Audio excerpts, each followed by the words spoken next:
All right, again, welcome. I had some last minute joiners here, so welcome. Today's class is grocery shopping with diabetes. Thank you all so much for being here. A few more housekeeping items before we get started, and that is just some resources. So if you are in need of finding a new, let's say, primary care provider, or maybe a specialist, maybe in the area of diabetes, or maybe heart health, you can go to bronsonhealth.com, find a doctor, or call our care advisors at the phone number listed on the screen, and you can search for any provider that is accepting new patients at this time. You can narrow it down by specialty and by zip code if you're looking for a provider near to where you live. Also, if you're a current Bronson patient and utilizing MyChart, which is the electronic medical record for you all to be able to see, let's say, lab results, imaging, you can ask questions to your doctor or ask for refills in your prescriptions. If you have any questions in utilizing MyChart, we have a department called Bronson Health Answers, and you can reach them to receive any assistance in using MyChart. Also, if you have any billing or payment plan questions, Bronson Patient Accounting is also available at the phone number listed. And then the last resource I'd like to be able to tell you about is our price estimator team. So let's say you've received a referral for maybe an x-ray or some lab test that you've never had before, and you'd like to know kind of an estimate of how much that is going to cost you out of pocket. We have the price estimator team that can answer those questions for you, or you can also get an estimate through MyChart, whether you have an active MyChart account or not. All right, I'm going to pass it over to Kim. Okay, well, this morning we are going to spend our time reviewing the basics of making a meal that is blood sugar friendly and balanced. So we're going to be looking at that in the beginning, and then we will proceed into learning 7 tips to making grocery shopping with diabetes much easier. So we're going to go through 7 tips through the morning, and then at the end we're going to set a goal. What are we going to work on? What's our plan going to be? And we're going to leave you with some additional resources, because that's always nice, something we can look up later and use to learn more, right? So with that said, what or who creates a grocery shopping list before you go shopping? So in your chat down below, as Tina mentioned, put in the chat, do you create a grocery list before you shop? Yes or no, or you may unmute yourself and share.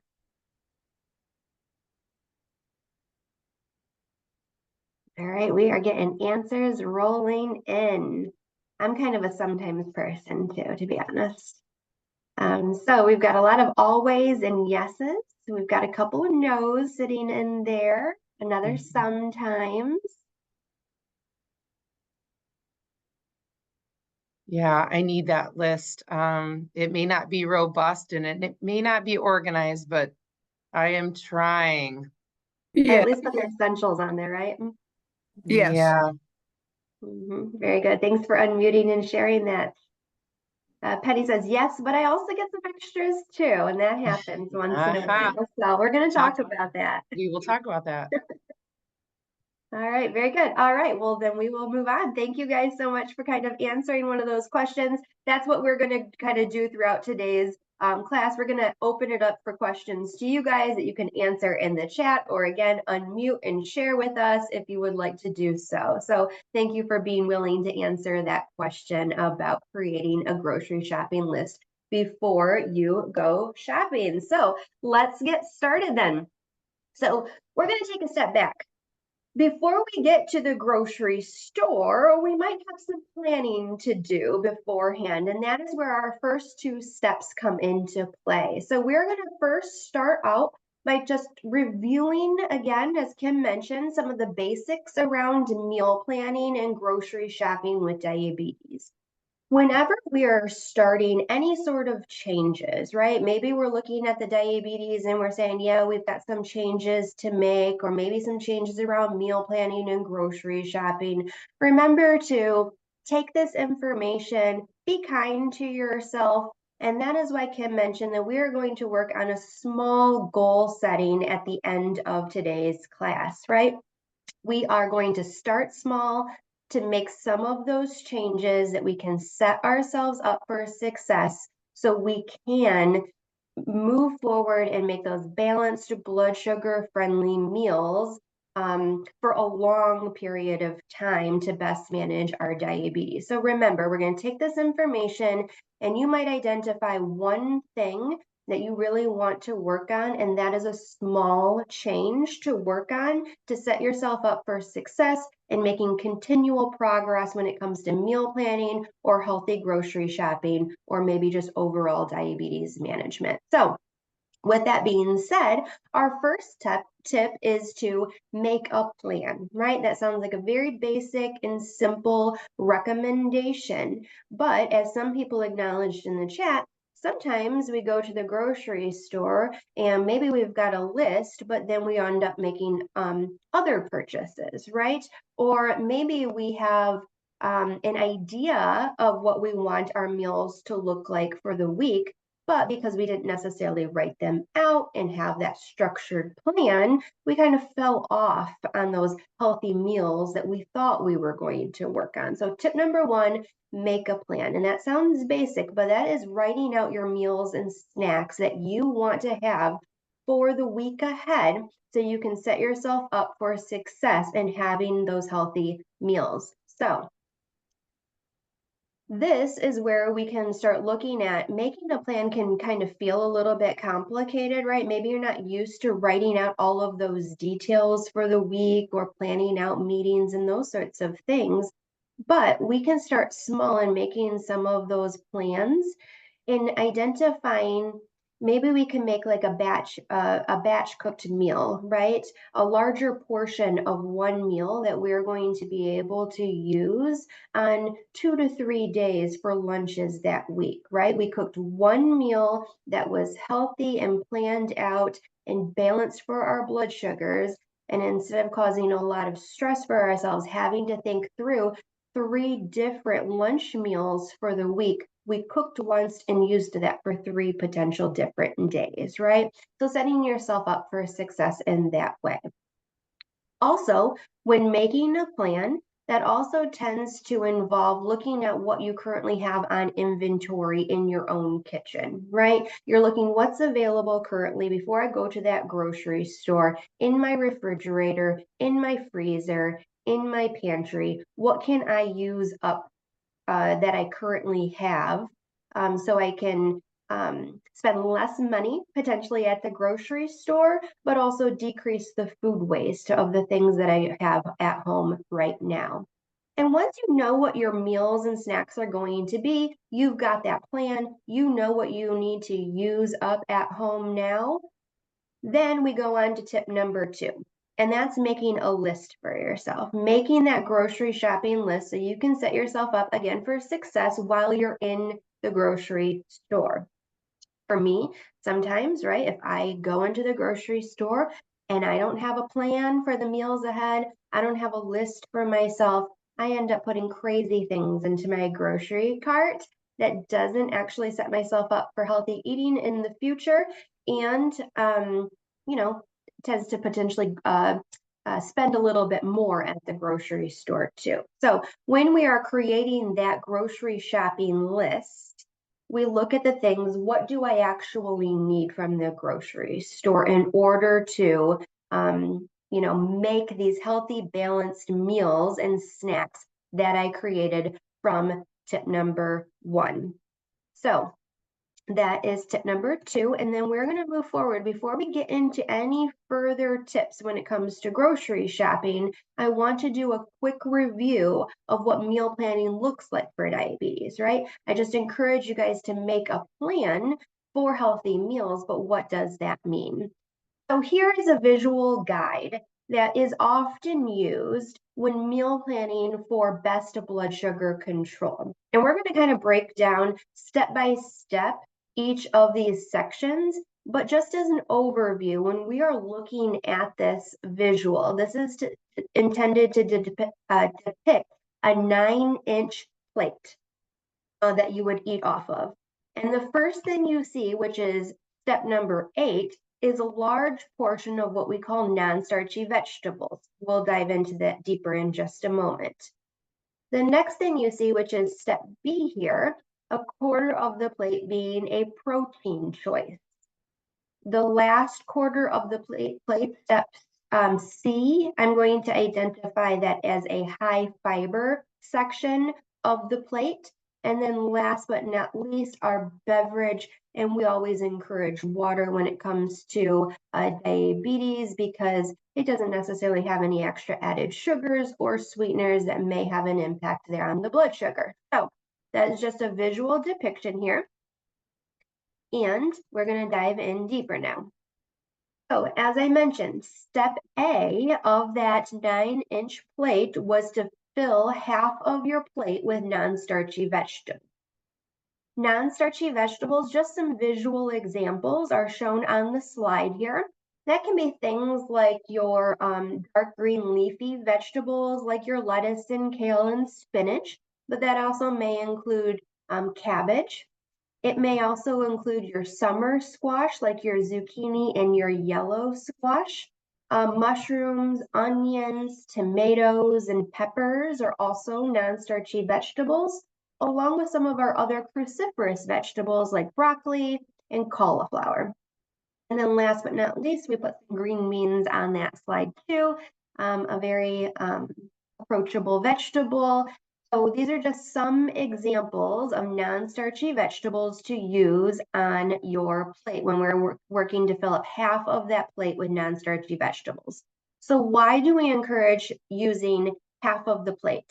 Half of the plate for non-starchy vegetables because these non-starchy vegetables have very minimal carbohydrates. And let me just take a step back here too and talk about carbohydrates is just one type of food that turns into sugar and can have an impact on blood sugar control when living with diabetes. These particular types of vegetables have very minimal amounts of carbohydrates, but they offer us numerous vitamins, minerals, and antioxidants that protect us from other chronic diseases. These non-starchy vegetables also tend to have very low amounts of calories and also a good amount of fiber. So we can eat a larger amount, hence half the plate full of non-starchy vegetables that will have minimal impact on our blood sugar, and it'll be a good source of fiber to help stay fuller for a longer period of time. Moving on to step B, which if you remember was a quarter of the plate being lean protein choices. So lean meaning less fat, less saturated fat specifically. So some items to include in that quarter plate, again, we're thinking about these types of options when it comes to meal planning, but these are also the same ideas to put into the grocery cart when we are grocery shopping. So we've got things like chicken breast, unbreaded, unfried fish, tofu, some of our legumes like black beans, kidney beans, pinto beans, our nuts and seeds, and pork loin also is a lean protein source. So these are good choices to use in that quarter plate section. Our protein choice can be animal. As you saw, right, we had pork loin and chicken breast, but it can also be a plant-based protein source too. Plant-based protein sources meet a couple of different needs. One, they provide the protein, like tofu and beans, but those protein sources also provide a good amount of fiber, which we're also going to talk about in the next section. Protein is important at every meal, and honestly, a good idea to have protein in every snack as well, because protein tends to slow down the digestion of those carbohydrates, so there is less impact on blood sugars, meaning like a spike in the blood sugar, less impact. So more of a stable blood sugar when combining a protein with a carbohydrate source. As I mentioned, we want to choose lean proteins. So less often, we want to choose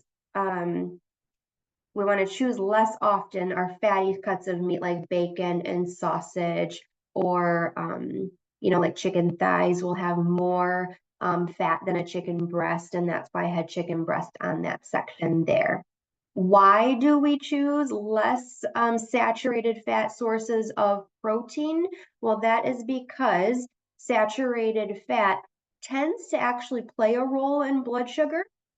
And so there is a lot of research to show that when it comes to a high saturated fat intake, that can actually lead to worsening blood sugar control. So we don't see that when it comes to unsaturated fats. And so what I mean by unsaturated fats are things like, think about our salmon, right? That's a fatty fish that is very good for our heart, but also blood sugar control. But also things like our nuts and our seeds and our peanut butters are good sources of unsaturated fats too, which are also protein sources. And so I'm getting a couple of questions in the chat, so let me just address those real quick for you all. How is turkey bacon and our turkey burgers healthy? So first, turkey bacon. Turkey bacon tends to be a leaner protein source, right? It would have less of that saturated fat, but oftentimes comes with higher sodium. So that is just something to balance out, a personal decision.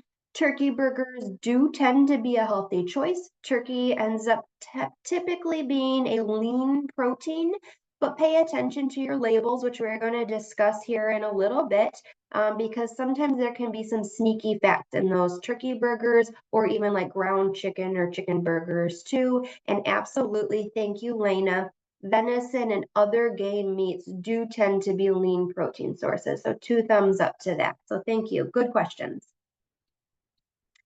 All right, so then the last section of that plate, other than drinking water, was choosing a lot of fiber sources. So oftentimes when we are meal planning, you'll get the recommendation, right? Maybe to avoid carbohydrates with diabetes, but that's not always the case, right?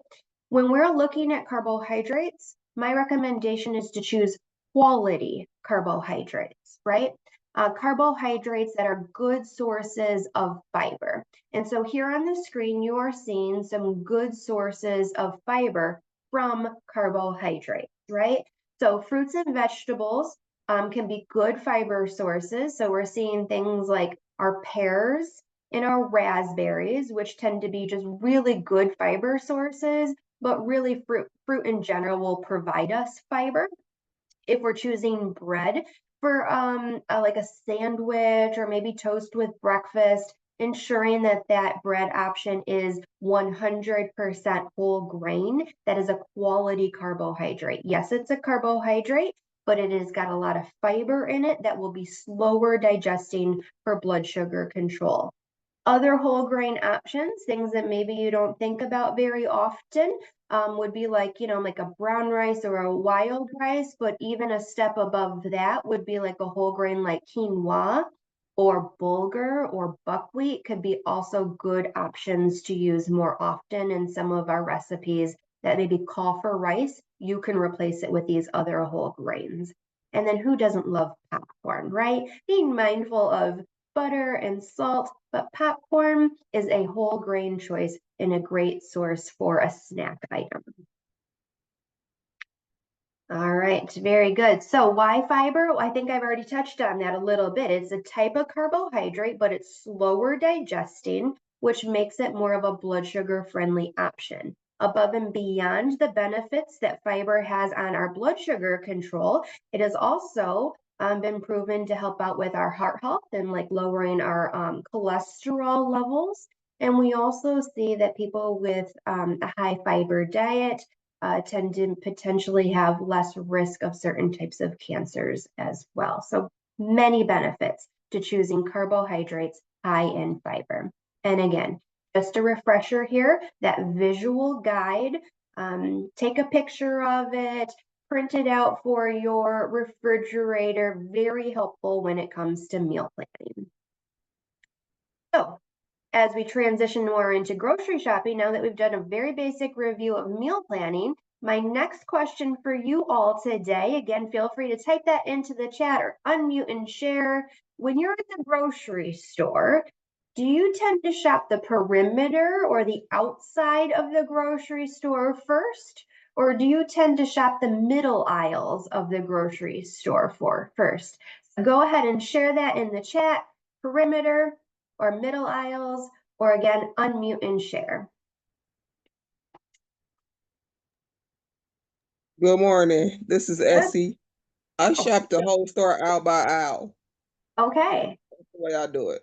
And Okay. when I get to the meat section, I still shop aisle by aisle.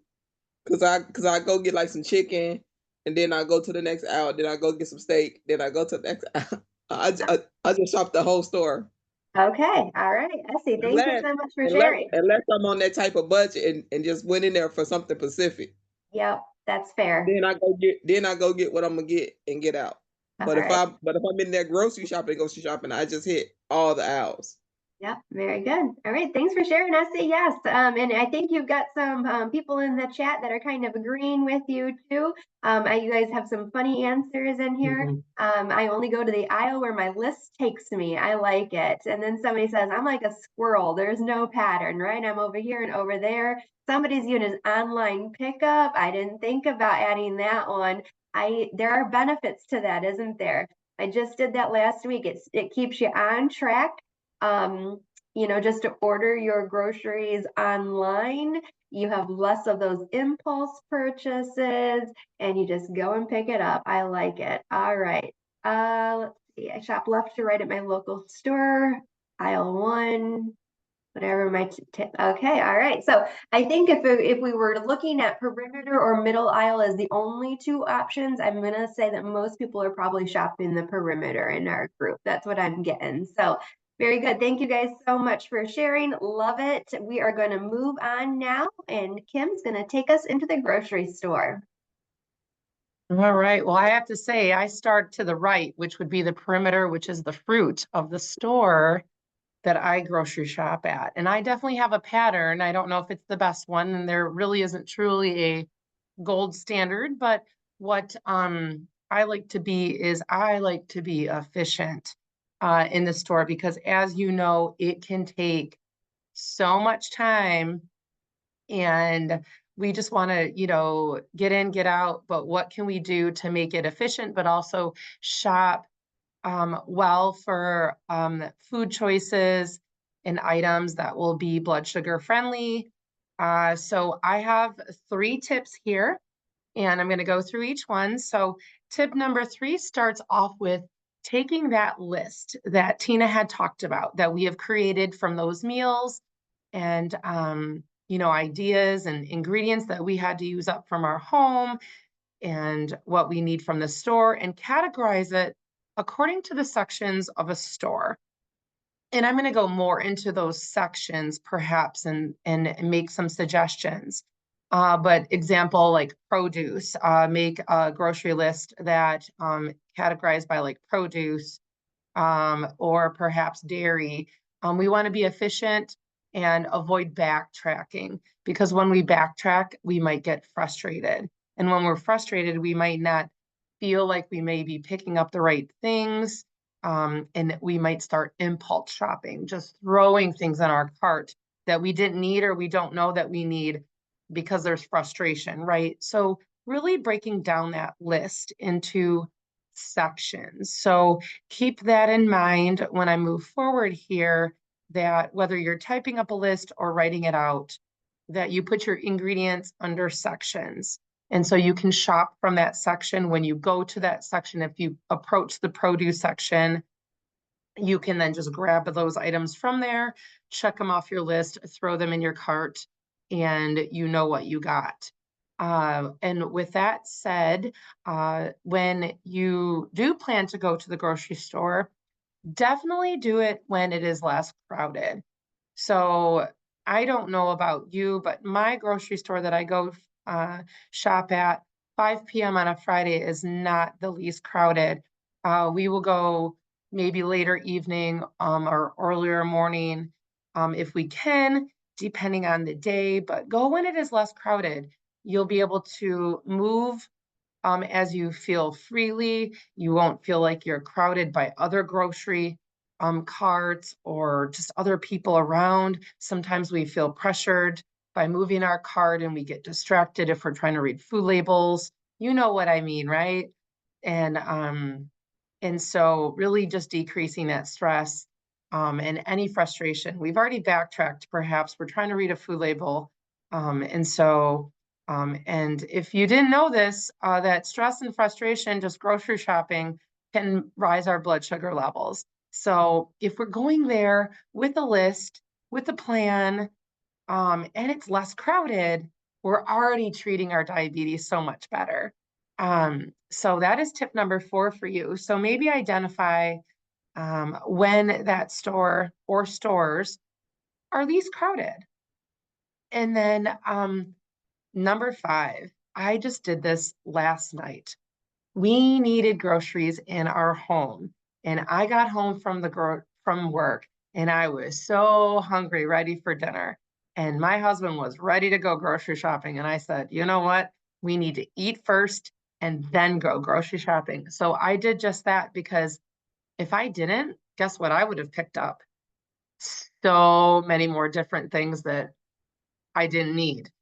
And so eat first. Plan your grocery shopping around your meal time. Make it part of your plan for the week. Put it in your calendar. Make it an appointment to go to the grocery store. Leave yourself enough time and be sure you're eating first, because we don't want to interfere with our meal first. We don't want to skip a meal. We don't want to blow blood sugar. But nevertheless, never go to the store hungry. If you go to the store hungry, you may not stick to your list. So eating first, you're going to stick to your grocery list much better. You're going to least impulse shop. And you know, impulse shopping isn't digging into the produce section. It'll be something and anything like the sugar, the salt type foods. So go to the grocery store when you feel satisfied and you actually have a plan to go to the grocery store. You have left yourself enough time. The store won't be crowded. It's least crowded, and that you do have a list according to the sections. Okay. So let's go through the sections here. So I'm going to divide it into perimeter, and I'm going to divide it into middle. So in the around the perimeter are going to be your produce. So that's going to be your fruits and your vegetables. Now, mind you, every store is a little bit different. And even within the same chain, it could be a little bit different. So with the produce, typically it's fruits and vegetables. And around the perimeter, you'll also find grains, but on another part of the perimeter, you might find the bakery, cupcakes, cakes, desserts, right? I heard, I believe Essie said the meat section, right? You're going to find the packaged meats perhaps, but you're also going to find the meat counter, the deli, or you might find where they have the fresh meat, the fresh fish choices, you know, where you may be able to choose that and get that packaged up to take home. You'll find the dairy section, so the milk, the cheeses, the yogurts, as well as beverages. Beverages could be water, it could be soda, or it could include your bottled smoothies that you might find in the produce section, that you might find behind in the refrigerator, part of that. The middle section includes everything else. So it could be your freezer section. It could be your canned goods, your staples, your allergy free. So let's kind of go through these and let's talk about things you may consider for your diabetes in each of these sections. So what I recommend is that your list be divided into So for the perimeter, produce, grains and bakery, meats, poultry, fish, dairy, and beverages. And then other sections for the middle aisle would be frozen, canned goods, staples, and allergy-free. So those are your sections. And then you can throw your ingredients that you need on your list in those sections. So what I think is good to purchase for diabetes that you could find around the perimeter in the produce section, of course, is your fresh fruits and your fresh vegetables. And you'll find many in season. And so with that said, as Tina mentioned, they are high in fiber. And so great to put on that as a part of that plate that she talked about for meal planning. So include some, non-starchy vegetables as a half of your plate, and you may put and use some fresh fruit as part of that fiber as a quarter of your plate. Grains and bakery, whole grain bread. So that first ingredient, if it says 100% whole grain, pick it out. It's a great choice.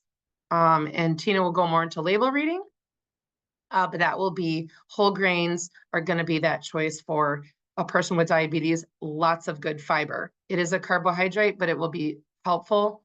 Vitamins, minerals, fiber, and help with blood sugar. And then you've got your protein, that quarter of that plate, that skinless lean meat, right? So chicken, turkey, anything that has no skin, your salmon, and your other fatty fish. And when we go through the dairy section, we like our Greek yogurt, a little bit more protein in it, low-fat dairy, whether it be cheeses, whether it be low-fat sour cream, cottage cheese. And then those that cannot tolerate or dislike or cannot have cow's milk dairy, there's lots of plant-based dairy that's available, seems like everywhere anymore.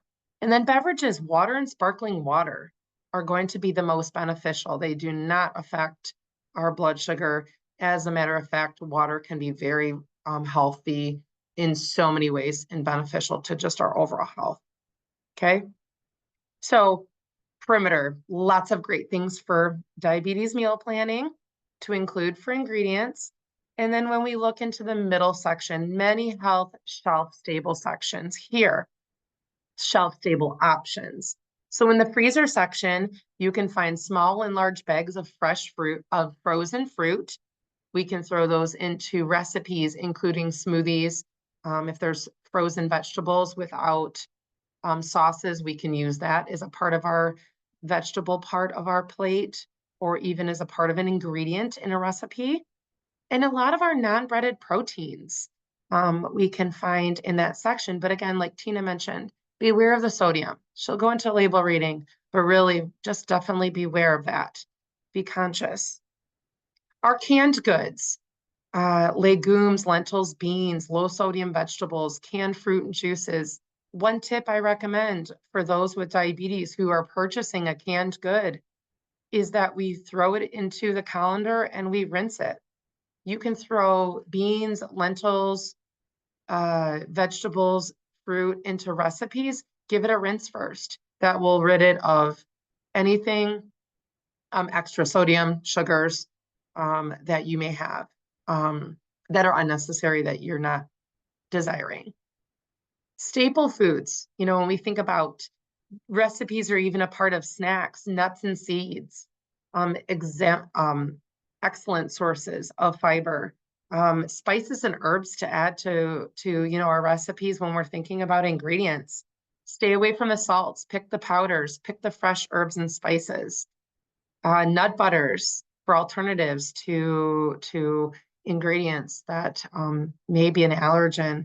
Dried fruit, raisins, cranberries, bananas, apricots, our whole grains, our quinoa, like she mentioned, buckwheat, tuna, chicken, and our olive oil, all excellent staple ingredients that we may purchase and consider purchasing to put and use for our meal planning.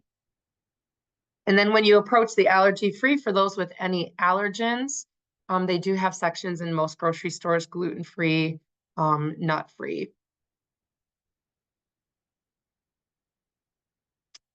Okay, so the opposing part of this is, what should we limit when we approach these sections in the grocery store?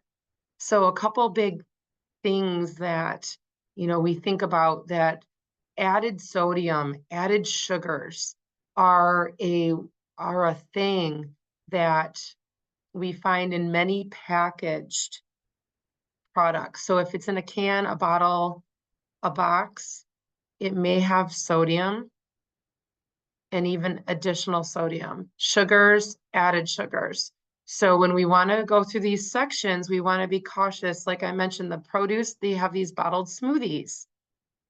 If it's fresh, it's not going to have this added sodium and sugars. So when we think about something in the produce that's already in a package and a bottle, we want to be conscious about that and read the label. In the bakery, in the grain section, the muffins, donuts, cookies, cakes, low fiber breads, right? Lots of those things sitting out. The meat section, breaded meats, extra carbohydrates that we may not need. The brine that we might find in many of those meat products is so much extra sodium, especially if it's coated in some sort of sauce. It could be a high sugar, a high fructose corn syrups type sauce. So these packaged meats, deli meats, processed meats may not be heart healthy, and it certainly isn't going to help us control our blood sugar. We see the dairy section, and when we approach that, full fat dairy, it will be loaded in saturated fat. And as we said, that's harder to control our blood sugar and perhaps calorie intake and our weight. So when we look at milk, sour cream, cottage cheese, etc., coffee creamers, it could be added sugars, added fats. So be very conscious of that section. And when we approach the beverage section, we see juices, unless we're trying to treat a low blood sugar. Juice is okay for those instances. 4 ounces of juice, maybe to take care of a low blood sugar, but otherwise really unnecessary. It can spike our sugar unnecessarily. Chocolate milk, lemonade, cold brews, all of these packaged beverages could contain so much added sodium and added sugars that we just may not need in our day. So be very conscious when you're turning over food labels that Tina's going to talk about here shortly. And then the middle section, of course, in the frozen section, you'll find TV dinners, all of the pizzas, the ice creams, the desserts, the breaded meats, the chicken nuggets, right? The canned goods might be your gravies, your canned pastas, your refined boxed pastas, extra carbs, extra fibers, or not refined that have no fibers in it that could affect our blood sugars. Staple ingredients, your condiments, your barbecue sauces, your ketchups, your mustards, high sodium, but it could be added sugars that are unnecessary. And then when we look at allergy-free, just because it contains no gluten or it's peanut-free doesn't mean it's free in everything. So it may be high in sugar and or high in sodium. So just beware when you go and approach the allergy-free section. So again, categorize your list into these sections and kind of take note of what you need from your ingredients, and just be conscious of what you're choosing and what might be beneficial to add to your plate, and those things that, ooh, if I go there hungry, I might be erring on this side of the list. Okay. All right, so on a scale of 1 to 5, 1 being very rare, 5 being all the time, how often do you look at labels in the store? 1 being very rarely, 5 being all the time. You're always turning over food labels. You're the one that's in the aisle just turning over everything. You got your grocery cart sitting there and you're just turning everything over. 1 being, it might be 1 or 2 things and I'm in and out of the store.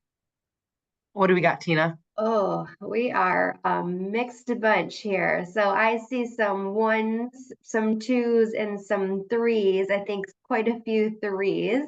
But then we also have some really strong 5s. They are looking at all the labels. We even have one person saying 5, 5, and 5. So he is very strong in his label reading.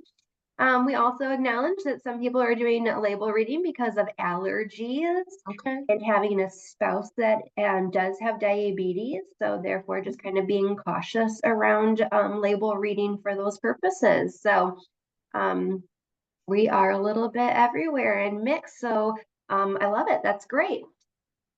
Okay, we'll move on to the next question here.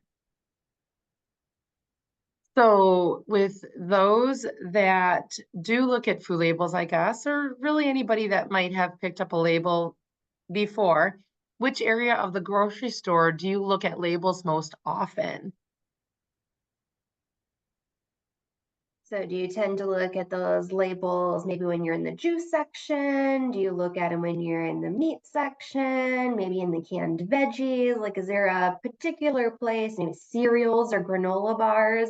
Is there a particular place that you tend to look at those labels most often when you're in the grocery store? So, we've got canned goods, canned and boxed. No worry, Angela. Thank you. Recording will be on YouTube if you have to step out. Breakfast items, cold and frozen, canned good boxed items. Somebody doesn't eat pork or a lot of foods that have added gelatin. So label reading for those purposes. Snack foods, that's a good one. Canned, boxed, and snacks, very good.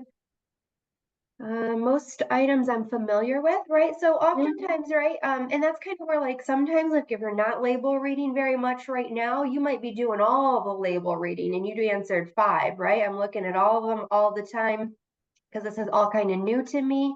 But as somebody mentions in the chat, if you know that you've looked at that label, you are comfortable with that product, and then you're throwing that in your grocery cart, that kind of reserves some of that energy and decrease stress and frustration around label reading for a different packaged item that you're going to spend time and energy looking at that. But I also want to make a note that if you are living with any form of allergy, right?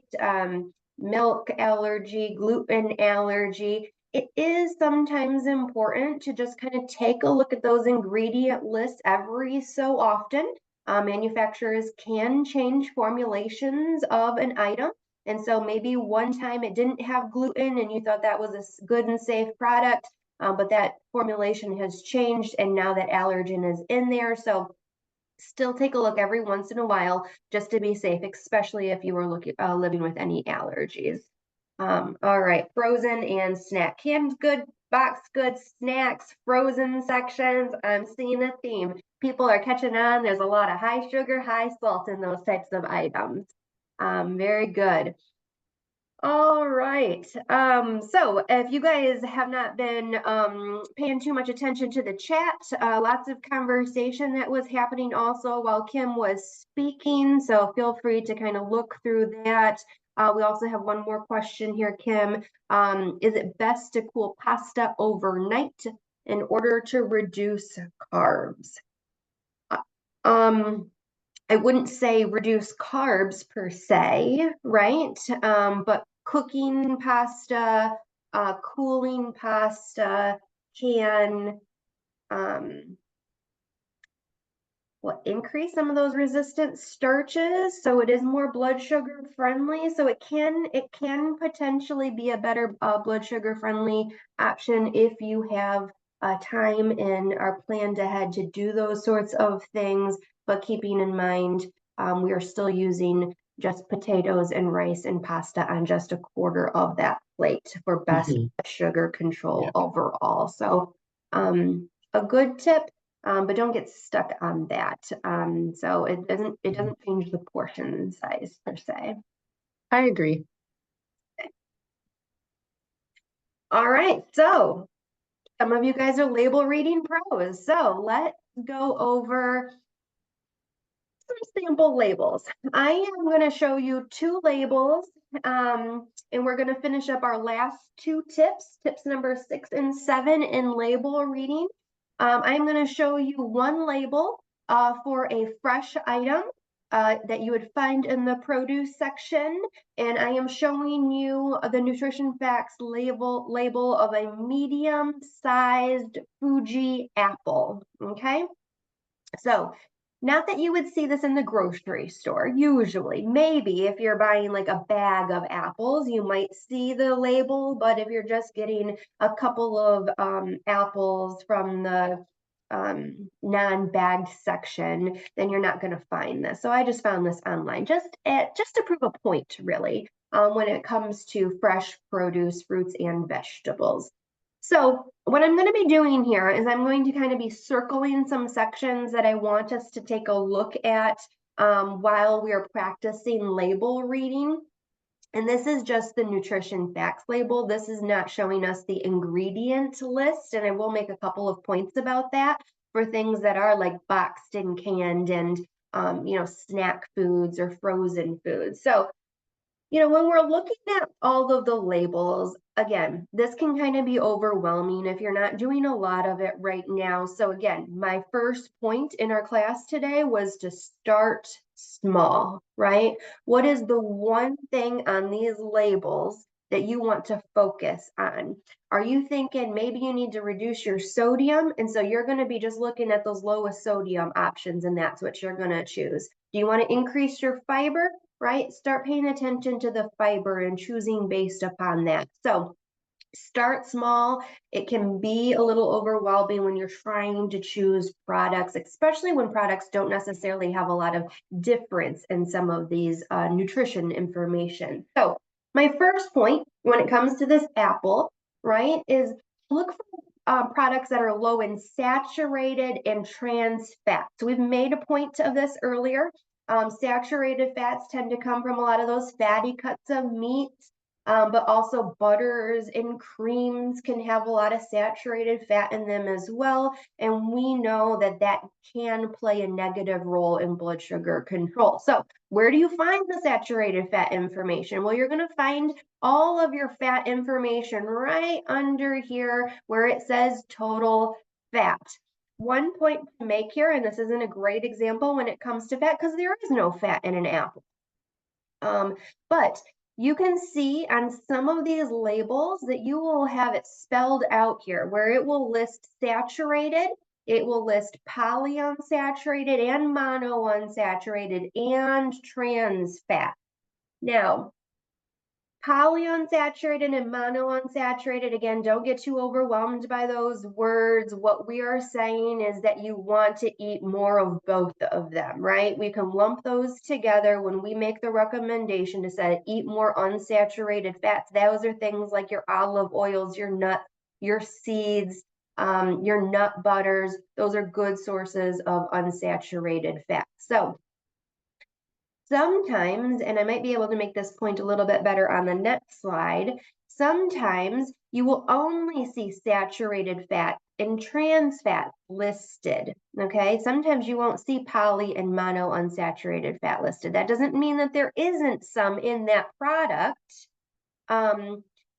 They just might not always be listed. It is not required. So there is where you're going to find your saturated fats and your trans fats, and you are looking for items that are going to be lower in both of those saturated and trans because that is going to be better for blood sugar control. Okay, so I'm going to remove that. Now we're going to look at where we find fiber. So if you're living with diabetes and you're at the grocery store, you've probably spent a lot of time looking at carbohydrates. And that is an important part of blood sugar control. So here, you're going to see your total carbohydrates, right? That is all of your carbs. Carbs are just a fancy word for anything that is a sugar, a fiber, and a starch. But the only 2 types of carbs that are listed out on this nutrition facts label is fiber and sugar, okay? Oh, that is where you're going to see your total carbs. So maybe you've met with a diabetes educator, maybe you've met with a dietitian, maybe your doctor has told you how many carbohydrates is the good goal for you and your diabetes. That is where you're going to find that information. But When I was going through that meal planning and that plate method, what I said was about carbohydrates is that we want to choose quality carbohydrates. Quality carbohydrates are going to be sources that provide us with a good amount of fiber. That leads us into tip number 6. When we are label reading and we're looking at carbs, it's not enough just to look at the carbohydrate, but we got to dive deeper and start looking at our fibers and our sugar too. So when we can choose a food item that has at least 3 grams of fiber per serving, meaning at least 3 grams of fiber listed here in the fiber line and per serving, right? So at least 3 grams of fiber per 1 medium apple, or half a cup, whatever the serving size is that is listed. So 3 grams would be a good source of fiber for that serving. But if we can even find items that are 5 grams of fiber or more, that would be an excellent source of fiber. So keep in mind that as a general recommendation, most of us, most of us, right? Everybody might have different needs, but most of us need about 25 to 35 grams of fiber on a daily basis. And so once we start looking at those fibers, we can kind of be better prepared to meet those goals. That's fiber. Let me delete that. Then we're going to move on and talk about low in sodium. And so you'll find your sodium here. As a general recommendation, most often it is recommended that we are striving for less than 2,300 milligrams of sodium in a day. This is a fresh product, apple, and it does not have any sodium. So for the sake of time, let me move forward and look at a label for a bottled smoothie. So if you remember, Kim talked about the perimeter in that produce section, and she talked about bottled smoothies can maybe be something that we should limit most often. Well, here's tip number 7, and that's because some of those types of bottled smoothies will have a lot of added sugars. So what I want to point out here on the carbohydrate section, right?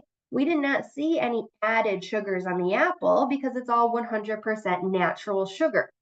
But when we are starting to look at packaged ingredients, we can see that here you've got your total sugar, which is the amount of sugar that is natural to the product and added. And then we're starting to see more often a separate line specific just to the amount of sugars that have been added by the manufacturer. So total sugar includes natural and added. So in this case, we've got 28 grams of sugars that have been added to this smoothie, which accounts for 62% of the sugar total in this smoothie. Again, the other amount of sugar comes from natural. It is a smoothie, so there is fruits. Maybe there's some bananas, some strawberries, right? Those are natural sugars. So keep in mind, we are looking for packaged items that have the lowest amount of added sugars, ideally no added sugar, right? All right. So Kim, I'll pass it on to you.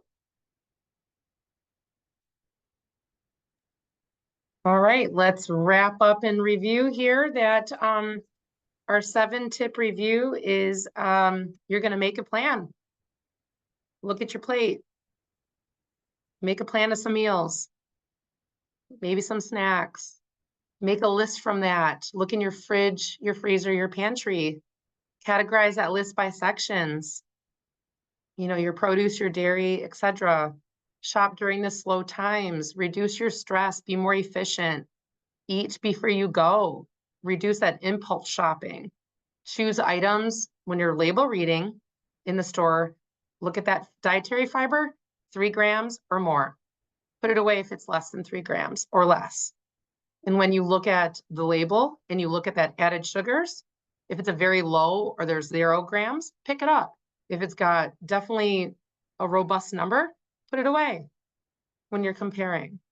So that is our tip of reviewing, some ideas of making grocery shopping healthy when you live with diabetes.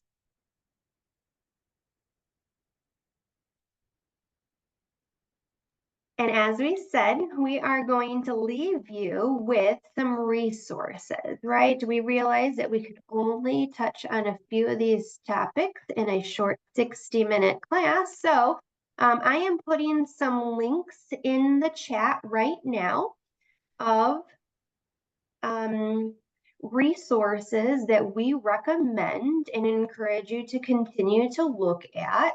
Some from the American Diabetes Association, some from WMed. Those are all in your chat, all the live links. So the first 4 are very specific to grocery shopping. And then the last one is the Diabetes Food Hub. So if you're looking and feeling inspired to start taking a look at some more meal planning, finding some new recipes that utilize that visual plate that we were talking about today, highly recommend the Diabetes Food Hub as an additional resource. And we want to definitely have you think of that very small goal, that one thing that you learned today that you will use in the next week. Can anybody unmute and share real briefly, or put that in the chat? What is one thing you learned today that you will use in the next week? That small little thing that you're going to take away.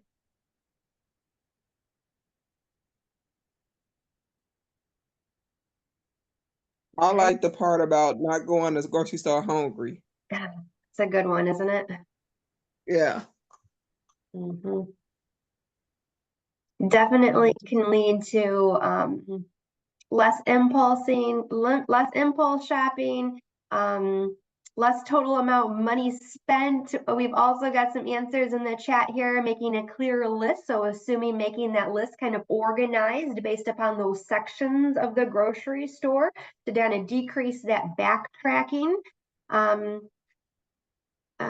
Somebody's still not quite sure yet, so we're going to continue to think about that and how this information applies. Tip number 6, which was choosing at least 3 grams of fiber per serving, never shopping by impulse, never shopping hungry, taking a better look at labels. Somebody is really focusing on eating their protein and drinking lots of water. Fiber, yep, it's an important tip. Decreasing the amount of carbs on the plate, increasing fruits and vegetables, right? Half that plate, we want to have our vegetables. 2 to 3 meals cooked in a row, so that can kind of be an easy, convenient option for lunches and dinners. More people have learned about meal planning from today's class, so that is great. Thank you guys so much for sharing all of that. We appreciate you guys so much. And again, thank you guys so much for joining. One last thing that I wanted to say in regards to diabetes is that Kim and I, you'll also find us oftentimes on our monthly diabetes cooking club. So our next diabetes cooking club is happening on November 5th. And our topic of conversation is going to be friendly fat. So we're going to talk more about those unsaturated fats. So go back to bronsonhealth.com, search the classes for diabetes, and register for our monthly diabetes cooking club. We'd love to have you. Thank you guys so much. Today's session will be recorded and uploaded to YouTube so you can rewatch, or of course, share the wealth and let other people know that this class is available for watching in the future. Thank you all so much and have a great day. Thank you all.